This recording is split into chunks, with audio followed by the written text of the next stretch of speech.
오늘은 그리스도인의 볼일이라고 하는 주제로 좀 말씀을 나눠보겠습니다. 말씀을 시작하기에 앞서서 오늘도 여러분을 사랑하는 마음으로 준비한 금주의 잔소리가 하나 있습니다. 이 잔소리를 한번 좀 들어보시겠습니까? 제가 드리고 싶은 말씀은 말씀을 더욱 가까이 하는 우리 그런 성도가 됐으면 좋겠다는 것입니다.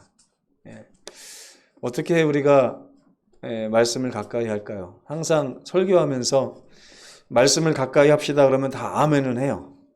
근데 실제 삶에서 어떻게 내가 말씀을 가까이 할 것인가에 대해서는 고민을 잘 안 하시는 것 같습니다. 제가 몇 가지 한번 적어와 봤습니다. 첫째는 어려우시더라도 가정 예배를 꼭 드려주시면 좋겠습니다.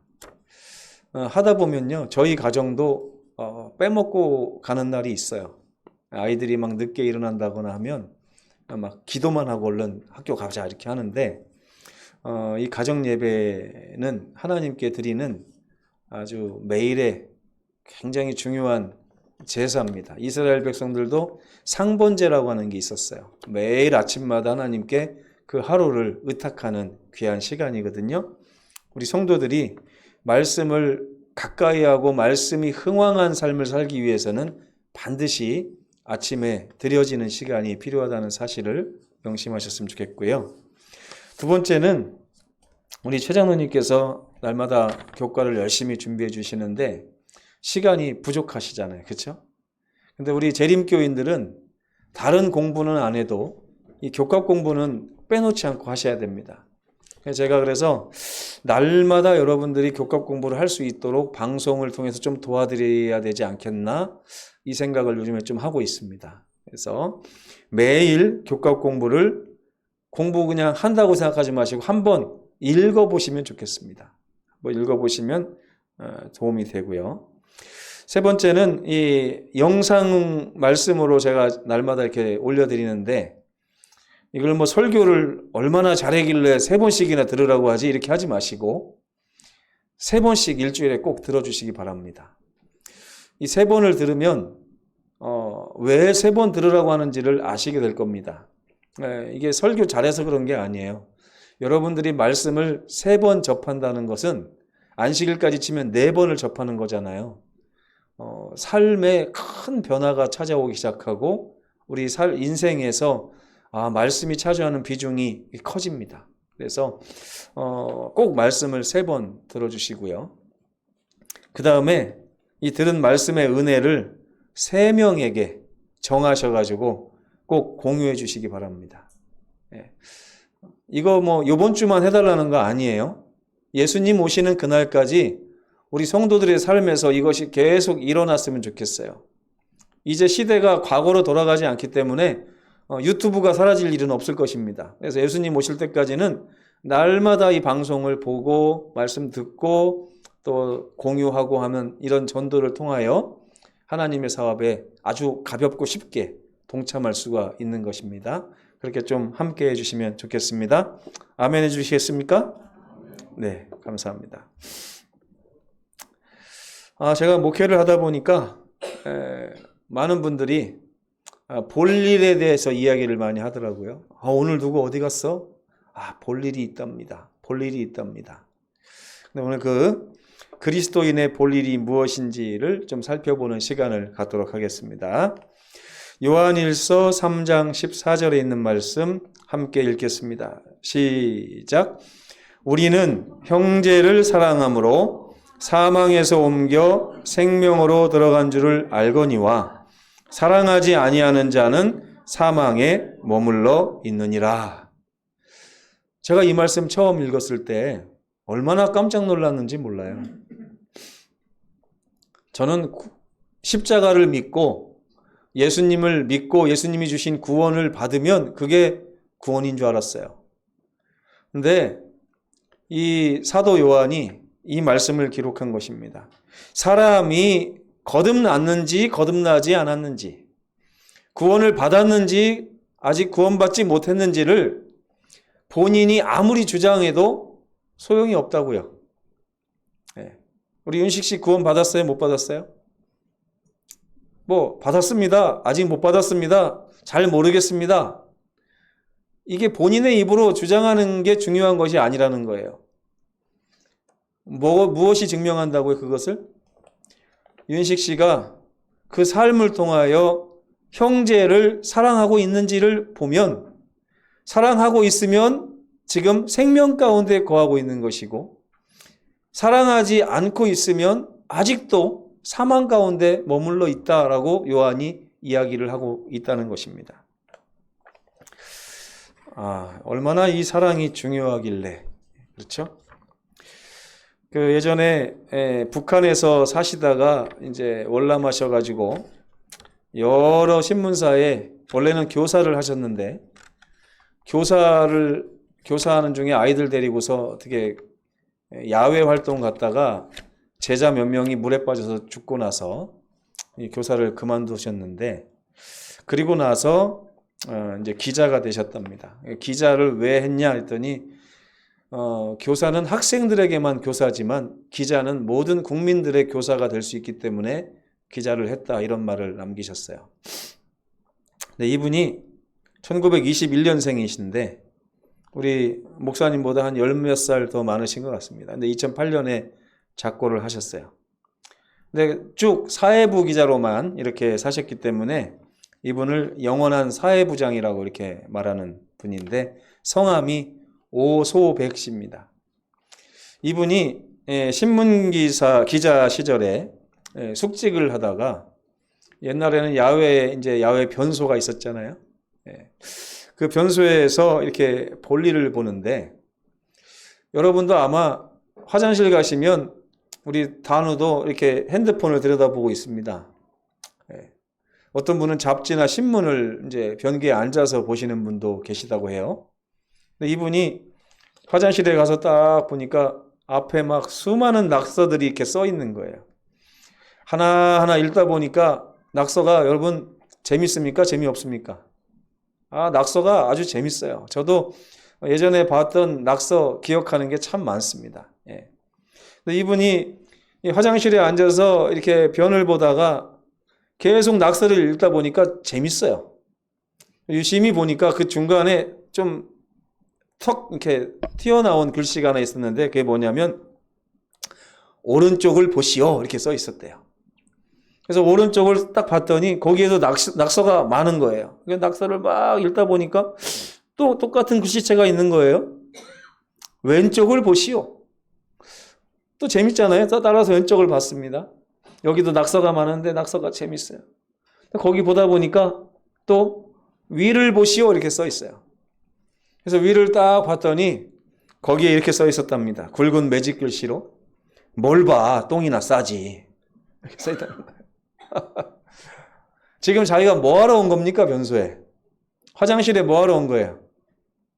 똥 누러 왔잖아요. 옛날 표현을 쓰겠습니다. 제가 똥 누러 왔는데, 똥 누러 온 사람이 뭐 하고 있는 거예요? 지금 계속 낙서를 읽으면서 딴 일을 하고 있다가 위에를 딱 쳐다보니까 뭐라고 써 있는 거예요? 뭘 봐, 똥 누러 온 사람이 똥이나 싸면 되지 뭘 봐, 이렇게 써 있는 거예요.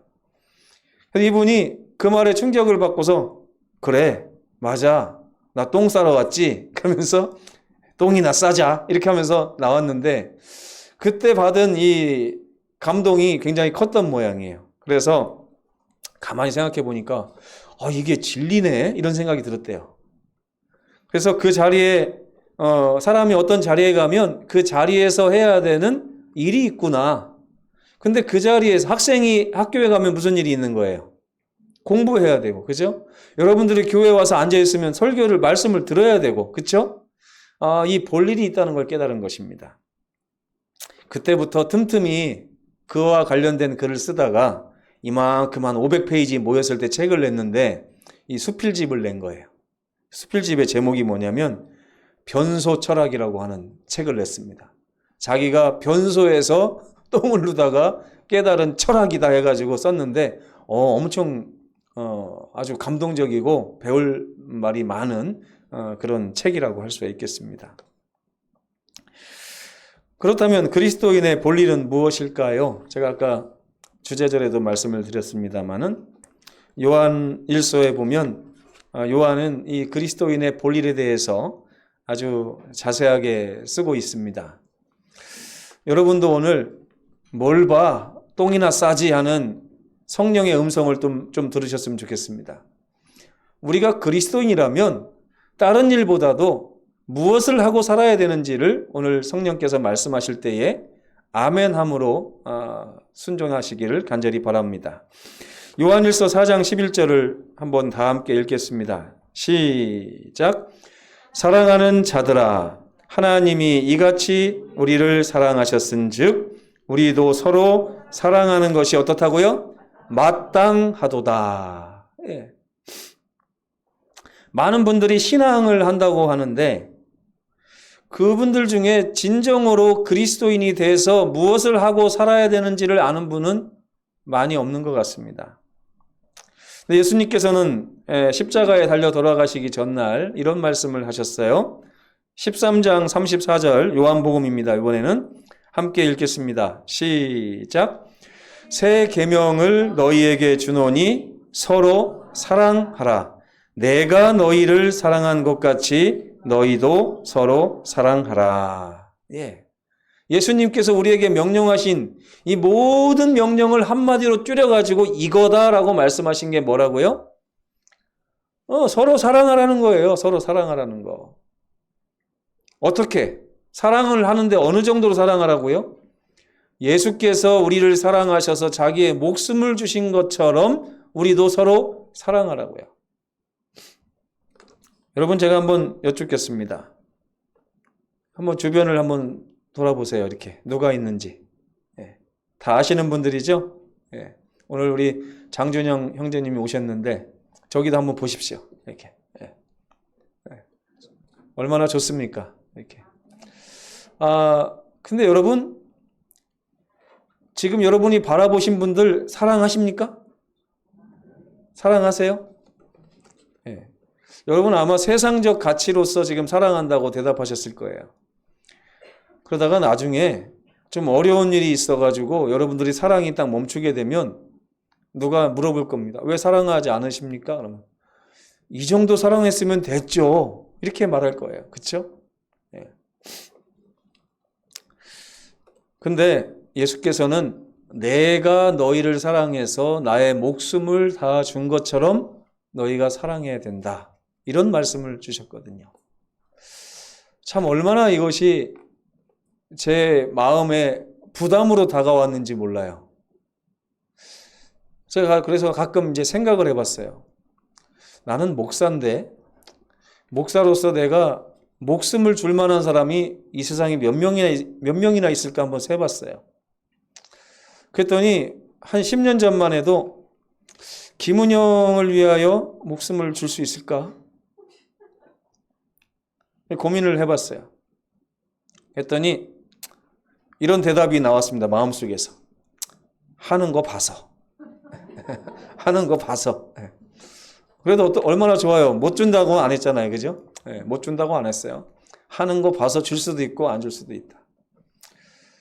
근데 저희 아이들이 태어나서 이렇게 자라는데 얼마나 사랑스러운지 제가 그럼 우리 아이들을 위해서는 목숨을 줄 수 있을까?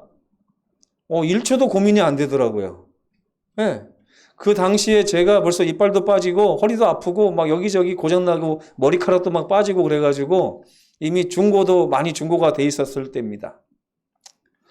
그러니까 뭐 나는 살 만큼 살았으니 뭐 얼마든지 줄 수 있겠지 이렇게 생각을 했는데 한 10년 지나서 요즘 보니까 생각이 좀 달라집니다.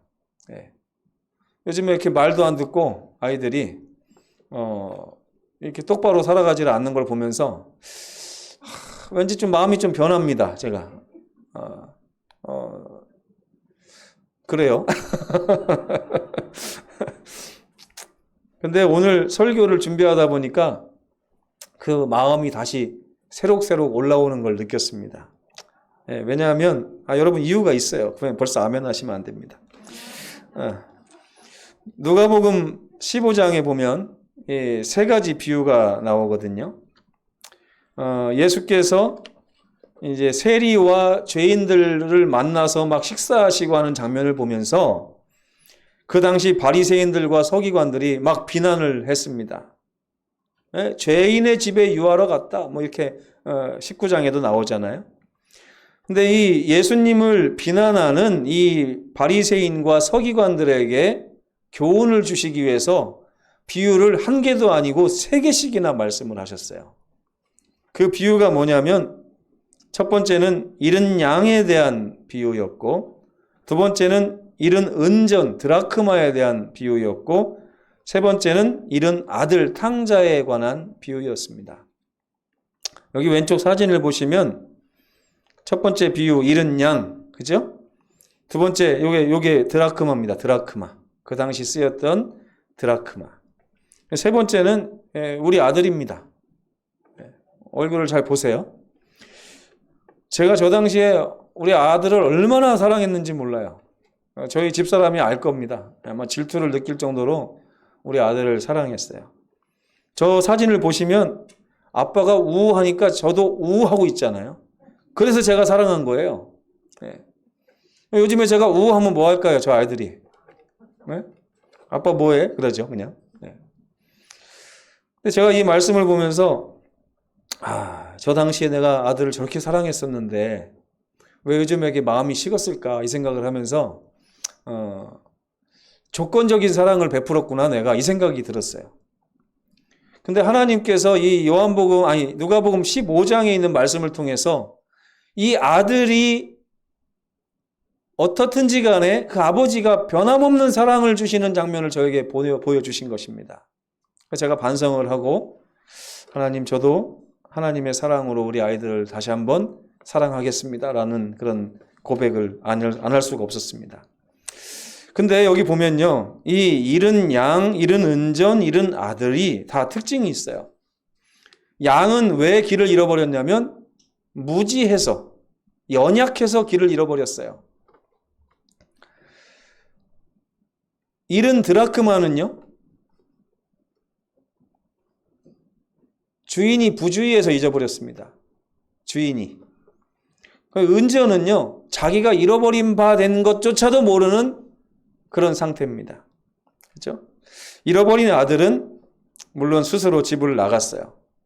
그런데 여기서 우리가 가만히 들여다볼 것은 이 잃은 양, 잃은 은전, 잃은 아들 이것에 대해서 전부 다 이 헬라어 원문에 보면 정관사를 써놨습니다.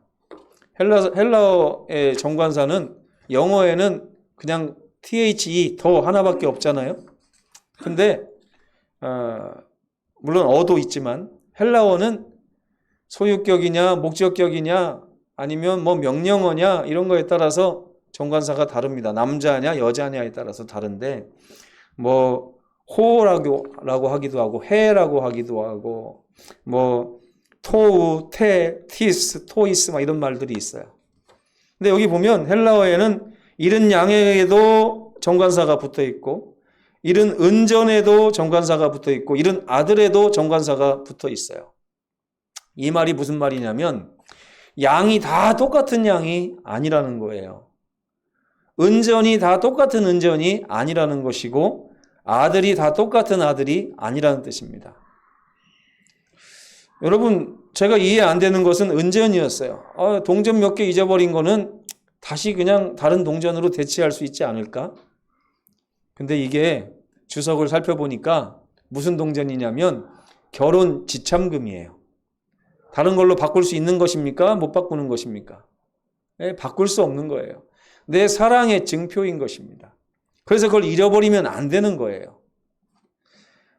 그 당시 이스라엘 백성들은 전부 다 목자의 삶이 무엇인지를 알았고 목자가 양을 생각하는 마음을 누구나 다 알고 있었어요. 그래서 예수께서 100마리 양 중에 한 마리를 잃어버렸을 때도 너희가 당연히 찾으러 가지 않느냐 하는 그 말씀을 하셨을 때 그 백성들은 그걸 누구나 잘 알고 있었습니다. 다른 걸로 바꿀 수가 없는. 심지어 그 목자들은요 100마리 200마리 치는 양들의 이름을 하나하나 다 불렀다고 그랬습니다. 그 정도로 양과 친근하게 지냈던 것이죠. 아들은 말해 무엇하겠습니까?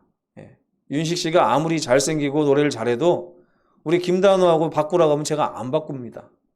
예, 못 바꾸죠. 왜요? 저 김단우의 이름 앞에는 더라고 하는 정관사가 붙어 있기 때문에 그래요. 그렇죠? 바로 내 아들, 나의 아들 단우라는 것입니다. 그렇죠? 그래서 예수께서는요, 이렇게 말도 안 듣고 부모를 거역하고 집을 나가서 패가 망신할 정도로 몽땅 잃어버리고 온 그 아들에게도 뭐라고 말씀하시냐면 나의 몹쓸 자식이라고 하지 않으시고 잃어버린 자식이다, 이렇게 말씀을 하신 것입니다. 그래서 조금 뒤에 다시 삭개오의 집에 또 들어가셨잖아요, 예수께서. 그랬더니 거기서 여전히 또 바리새인들이 또 수군수군 되는 거예요. 저가 죄인의 집에 유하러 들어갔다. 예수께서 이렇게 말씀하십니다. 인자가 온 것은 잃어버린 자를 찾아 구원하려 함이니라. 예수께서 뭐하러 오셨다고요? 잃어버린 자를 찾아 구하러 오셨다고요. 구원하러. 저와 여러분들은 하나님이 잃어버린 자식이었다는 것입니다. 그 자식을 찾으러 오셨다는 것이고 결국 구원하신 것이죠. 그래서 우리가 그리스도인이라고 하는 말은 우리가 다시 되찾은 바 된 하나님 가족의 일원이라는 것이에요. 하나님의 아들이 되었다는 뜻입니다.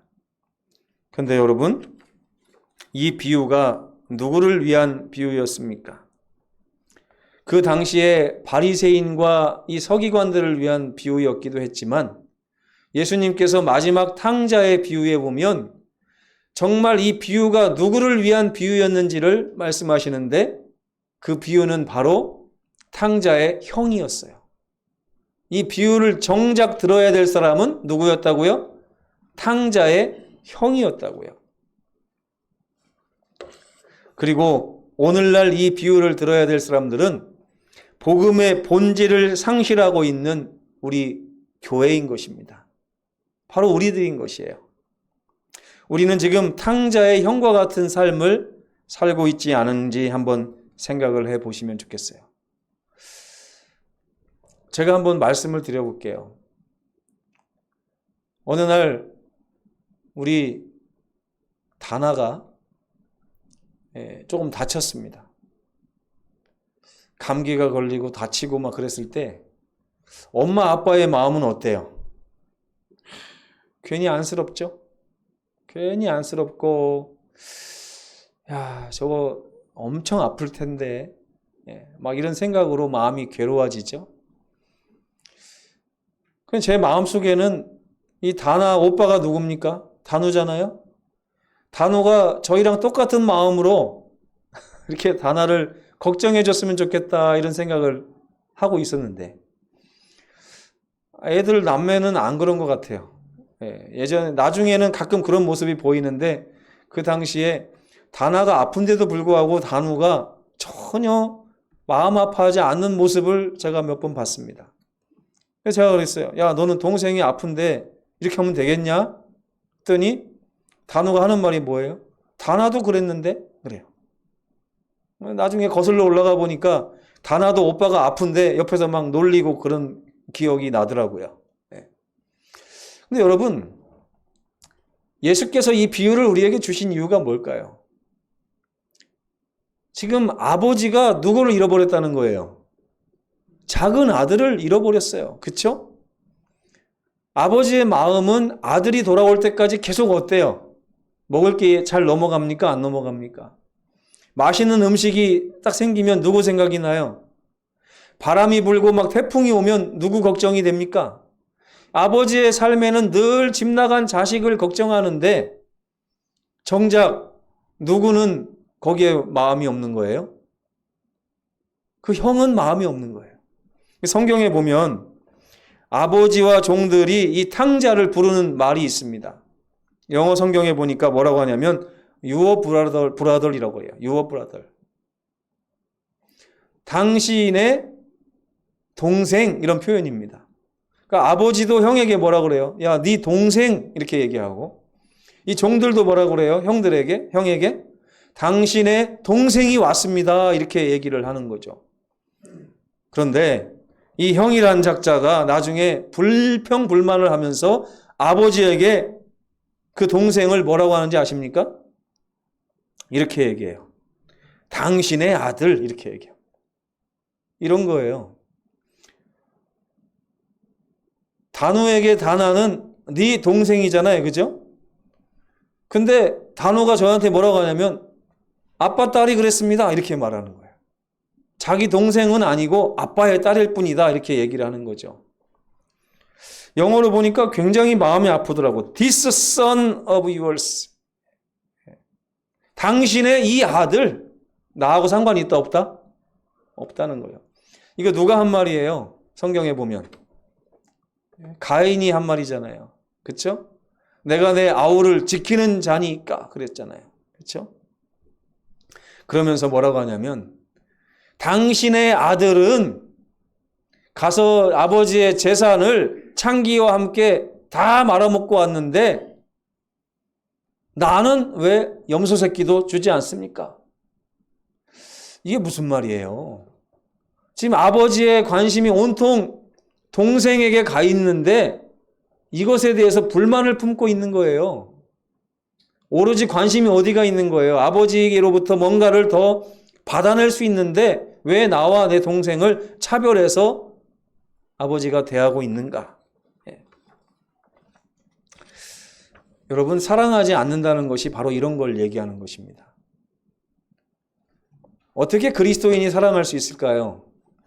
우리 아버지가 하나님 되심을 이제 알았잖아요. 아버지가 나를 사랑함을 알았잖아요.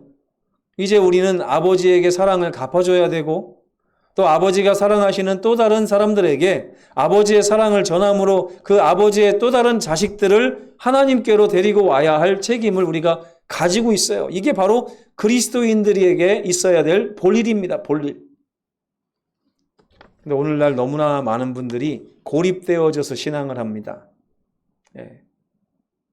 나 혼자의 신앙만을 위하여 나의 신앙의 풍성함을 위하여 애쓰는데 우리 형제나 아직 믿지 않는 자들을 위한 관심은 세상의 볼일에 자꾸만 밀리는 것입니다. 세상의 볼일에 밀려요. 베드로후서 1장 7절과 10절에 보면 이런 말씀이 있습니다. 너희는 뭐에 뭐를 더하고 뭐에 뭐를 더하고 믿음으로부터 시작하죠. 믿음에 뭘 더하고 그 다음에 나중에는 경건에다가 형제 우애를 더하고 형제 우애에다가 뭘 더하라고요? 사랑을 더하라. 더욱 힘써 너희 부르심과 택하심을 굳게 하라. 우리의 부르심과 우리의 택하심이 그 내용이 뭐라고 하는 거예요 지금? 이것에 믿음으로부터 시작해가지고 믿음에 뭘 더하고 뭘 더하고 뭘 더하고 마지막에는 뭘 더하라고요? 형제의 우애를 더할 뿐만 아니라 형제를 사랑하는 지경까지 가야 한다. 이것이 바로 사망에서 생명으로 옮긴 것이다 라고 말씀하고 있는 것입니다. 우리 하나님 아버지의 관심은 우리의 동생에게 가 있는데 형인 우리들의 관심은 염소 새끼에게 가 있는 것입니다. 이제 우리의 관심을 형제들에게 옮겨야 합니다. 이것이 우리의 신앙의 핵심이 되어야 해요. 여러분 살면서 다른 형제들의 구원과 행복을 위하여 일하시는 일에 동참하시면 정말 좋겠습니다. 이게 너무나 중요한 것이 예수께서 마태복음 25장에 양과 염소의 비유를 하시면서 이렇게 말씀하셨어요. 너희가 여기 내 형제 중에 지극히 작은 자 하나에게 한 것은 곧 나에게 한 것이다. 그렇다면 이 모든 것이 다 하나님의 계명에 부합된 일이라는 걸 우리가 알 수 있습니다. 하나님을 사랑하고 이웃을 내 몸과 같이 사랑하라는 것이 온 율법과 선지자의 강령이라고 예수께서 말씀하셨잖아요. 근데 하나님도 사랑하고 이웃을 사랑하는 가장 쉬운 방법이 뭐라고요?